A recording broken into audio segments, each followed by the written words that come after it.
gyvenimo malonumas judėti, eiti ir nesustoti. Žmogus turi tobulėti, neturi stovėti vietoje, neturi būti klausimų visą laiką, o ką atsikėlė šiandien veiksiu. Žmogus turi visą laiką tobulėti. Tai yra gyvenimo varikliukas. Čia Utenos radijas. Utenos radijas. Laida Tu gali.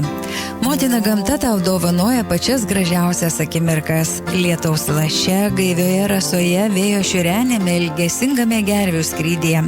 Ar bitės pabučiuotame žiede slypi stebuklas. Tu esi vertas jį patirti. Tu gali išgelbėti žmogui gyvybę. Tu gali padovanoti gyvenimą kenčiančiam. Tu gali pasukti kitų kelių. Tu gali padėti. Mes tikim. Tu gali.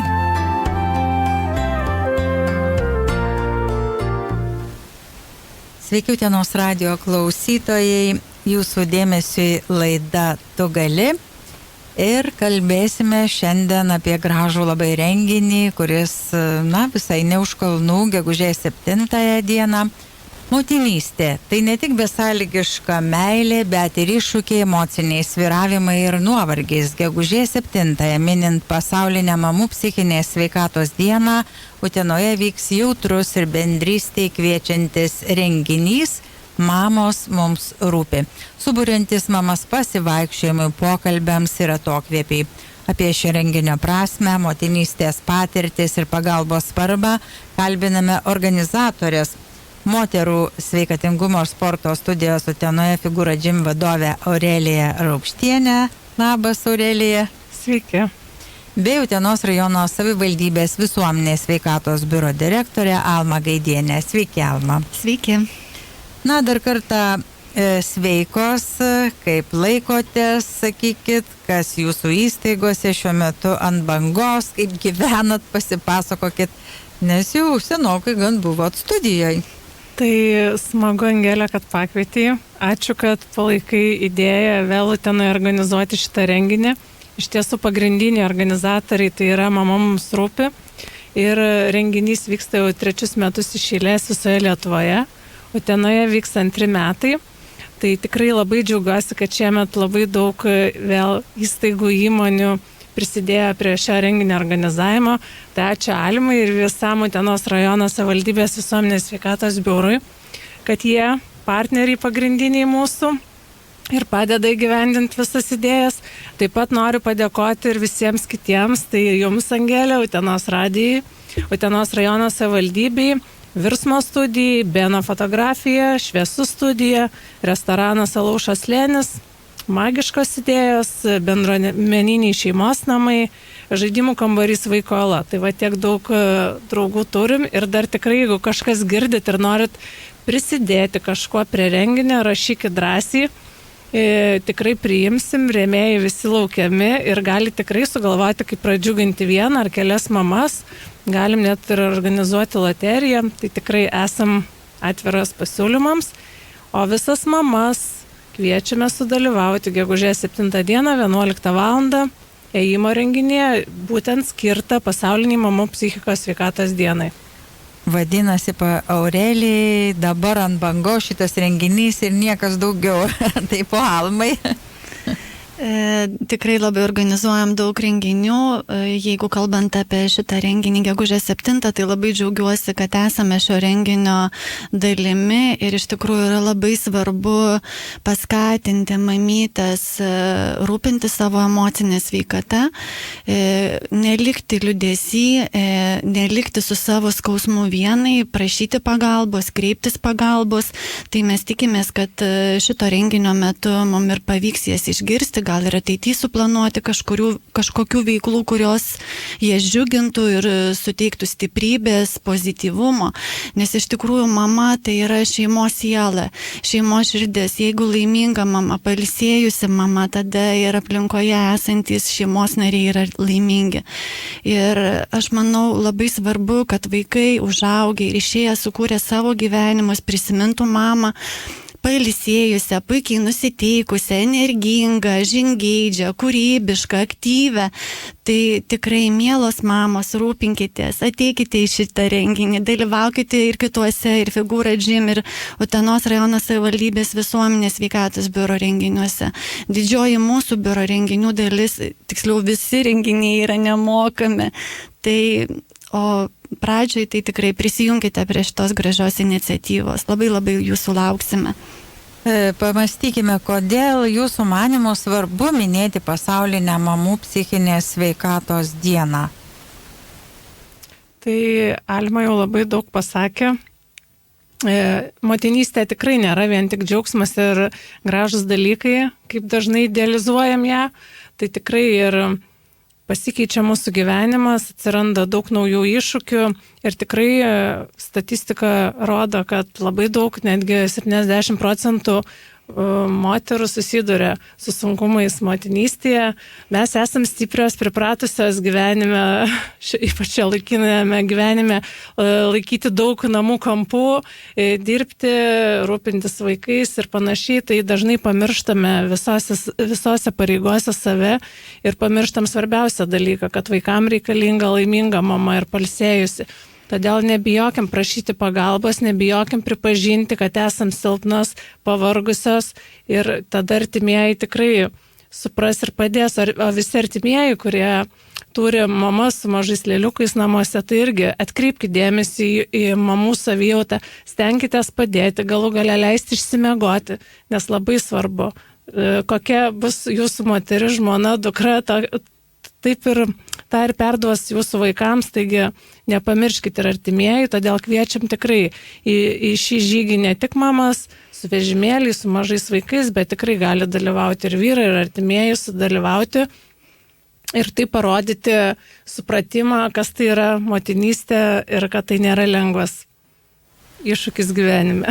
Na, renginys vyksta jau 3 kartą, prieš laidą minėjote, kad Utenoje 2, taip?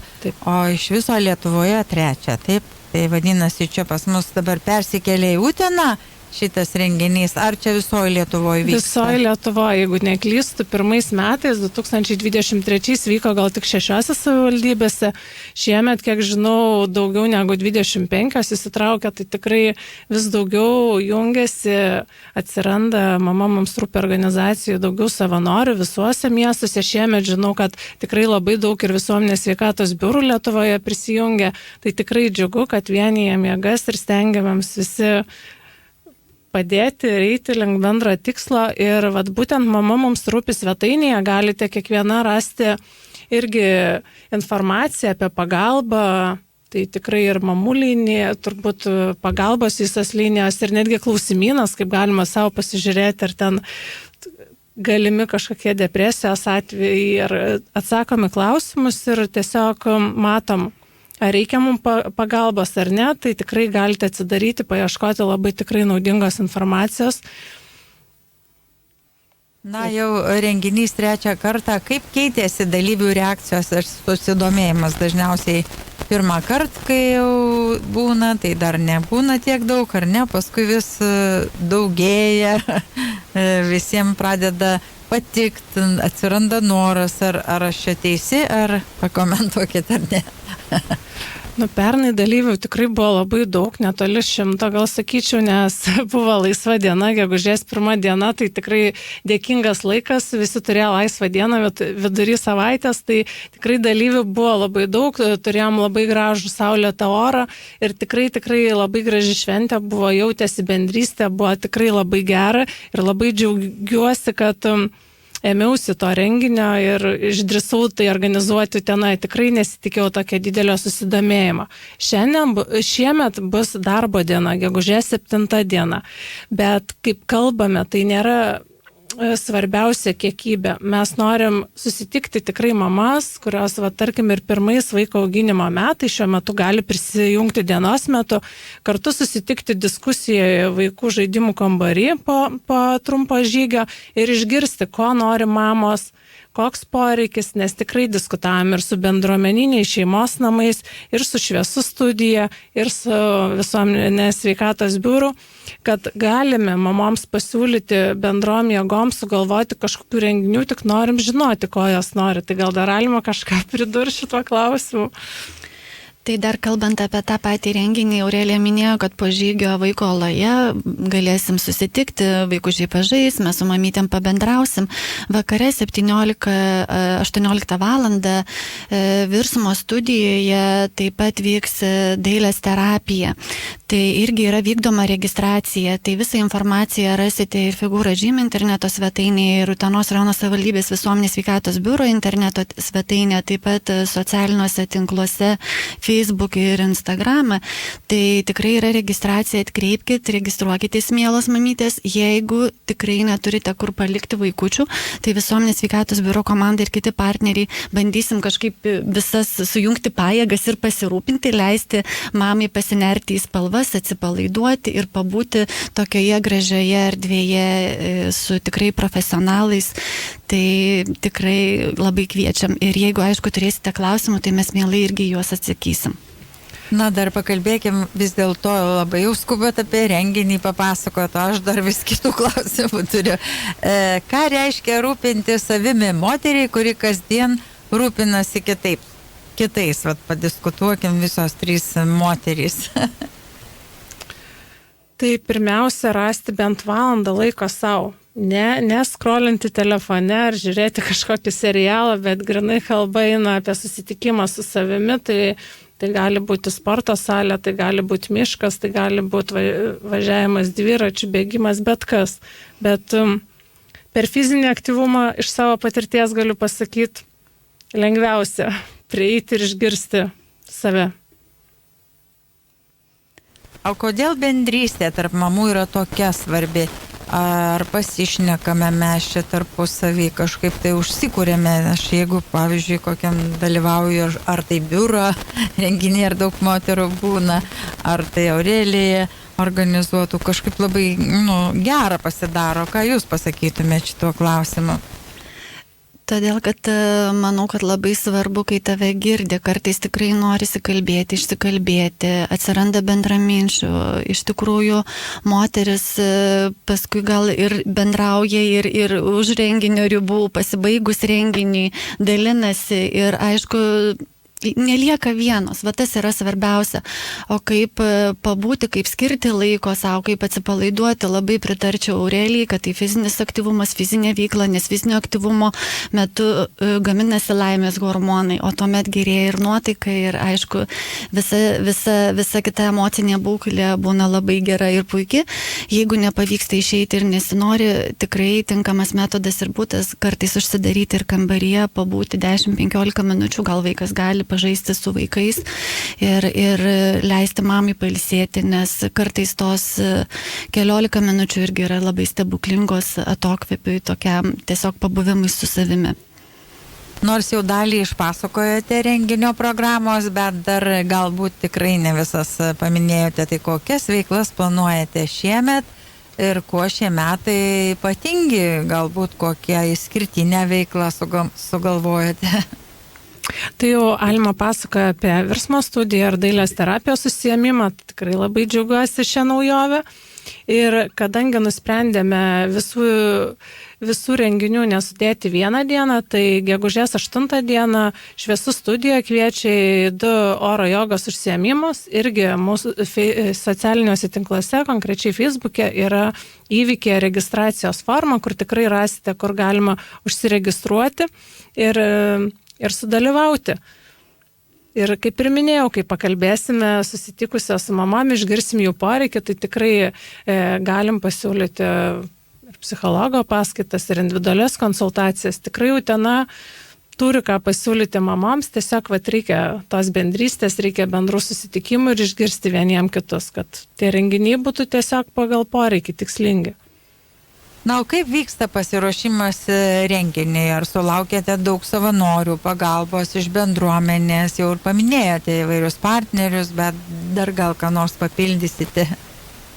Tai tikrai labai dėkoju dar kartą Almai, kuri lakstė su plakatais ir kabino Utenoje juos. Labai gera, kai kažkas padeda, nes tikrai kaip ir minėjau, mes moteris galim viską ir dažnai prisiemam per daug atsakomybių, atrodo galiu, bet labai gera, kai kažkas ir padaro už tave ir padeda, tai tikrai labai dėkoju už tai.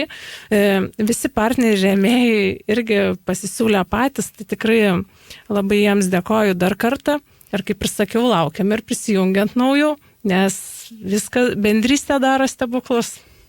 Taip. Na, o kokios paramos ar pokyčių jūsų nuomonė labiausiai reikia mamoms Lietuvoje šiandien, laidos pabaigai?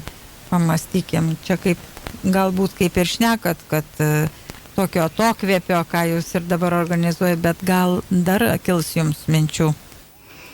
Aš manau, kad iš tikrųjų pasiūla yra labai didelė. Tai mūsų pagrindinis tikslas, kuomet organizatoriai daro renginį, tikisi, kad į jį ateis daug žmonių, bus daug dalyvių, kad galėsim po to renginio padaryti kažkokias refleksijas, galbūt tęsti tą renginį, kažką keisti, tobulinti jį, auginti, brandinti ir panašiai. Tai mūsų organizatorių toks tikslas ir yra, kad kuo daugiau susirinktų tų mamyčių ir galėtumėm jas išgirsti, o tuomet ateityje vėlgi matysim, kogi trūksta, o šiaip, kai Aurelija ir minėjo, kad tikrai Utenoje vyksta labai daug renginių ir kultūrinių. Vakar buvau Nedos koncerte su Richardu, aš dabar negaliu, pagalvojus apie ją, man eina virpuliukai kūnų, tai tikrai yra labai daug tiek kultūrinių, tiek sveikatinimo renginių, tai tiesiog dalyvaukime juose, dalyvaukime ir stiprinkime savo emocinę sveikatą, fizinę sveikatą. Tai gal mano tokios mintis būtų. Tai ką norėtumėte tada palinkėti visoms mamoms, kurios ateis į jūsų renginį ir toms, kurios dar jaučiasi tokios pavargusios, vienišos ar nesuprastos. Ir aišku, savo tiesiog linkėjimai organizatoriams, tokio plataus palinkėjimo paprašiau. Tai ką, norisi palinkėti ir savo, ir visoms turbūt pasaulio mamoms būti pačiam laimingiausiam savo vaikų mamomis ir tikrai nepamiršti lėkime, bėgime, kad niekas kitas mumis nepasirūpins kaip mes pačios. Ir tikrai būkim drąsios, prašykim pagalbos, kaip ir jau sakiau, ieškokim pagalbos, tai gali būti tikrai ir skambutis tiesiog nepažįstamam žmogui, įsikalbėjimas gali pakeisti tą gyvenimą, tai tikrai ieškokit tos pagalbos, prašykit, o mūsų tikslas kurti mamų bendruomenę, kad galėtumėm padėti vienas kitom ir tikrai yra mamų, kurių vyrai dirba užsienyje arba neturi palikti kur mažylių ir tikrai yra pavargusios arba iš kitų miestų ir seneliai ne čia. Tai tikrai mamų bendruomenė gali padėti, tikrai galima pasikeičiant, pažiūrėti vienas kitų vaikus, išleisti į masažą ar sportuoti ar dar kažką. Tikrai labai to linkiu Utenai. Ateikite, mes jūsų laukiame, kaip Aurelija ir sakė, ne tik mamytės kviečiame, bet ir tėvelius, ir vaikučius, ir vyresnius, ir mažesnius, ir su vežimėliais, tikrai labai labai jūsų laukiame. Na ką, mums mamos tikrai rūpi, apie rūpestį, atokvėpį ir bendrystę kalbėjomės su moterų sveikatingumo ir sporto studijos Utenoje Figura Gym vadovė Aurelija Raukštienė bei Utenos rajono savivaldybės visuomenės sveikatos biuro direktorė Alma Gaidienė. Dėkojame Jums už rūpestį, už pastangas, organizaciją. Na, manau, kad tikrai padėkoju visų mamų vardu ir visų klausytojų vardu. Linkim sėkmės šitam renginį ir nepamirškit, gegužės 7 ir pradžia 11 val. 11 val. Vyžanos parko amfiteatre lauksime jūsų. Taip, lauks ir rūpėkim vieni kitiems. Tai dar kartą dėkoju ir iki malonaus. Iki malonaus. Ačiū, iki malonaus, iki. Laida Tu gali. Motina gamta tau dovanoja pačias gražiausias akimirkas. Lietaus laše, gaivioje rasoje, vėjo šiurenėme, ilgesingame gervių skrydyje. Ar bitės pabučiuotame žiede slypi stebuklas. Tu esi vertas jį patirti. Tu gali išgelbėti žmogui gyvybę. Tu gali padovanoti gyvenimą kenčiančiam. Tu gali pasukti kitų kelių. Tu gali padėti. Mes tikim. Tu gali.